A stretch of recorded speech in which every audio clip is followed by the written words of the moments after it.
Relief goods at manpower mula sa Ilocos Norte at Ilocos Sur ipinadala na sa Cagayan at Isabela. Sundan sa report ni Ivy Hernando.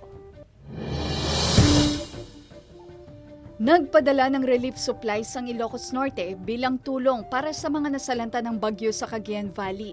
Tumulong na rin sa rescue operation ng Philippine Coast Guard ng Ilocos Norte. Nagtungo na rin sa Cagayan ang grupo ng PDRRMC ng Ilocos Sur para sa search and rescue operation. Naging pahirapan raw ang pagpasok sa lugar dahil sa mga nalubog sa baha. Almost makita mo yung mga tao nasa gilid ng kalsada na naggumawa ng parang tent doon na sila ground kasi lubog yung mga area nila. Plano rin umanong magtungo ng grupo sa Isabela.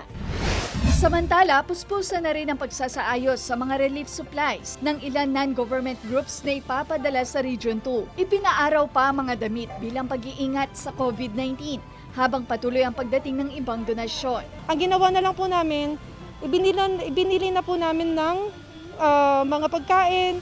Number 1 po pagkain, tubig. Sobrang wala po daw inumin doon. Hiling din ng grupo ang mga donasyon gaya ng hygiene kits.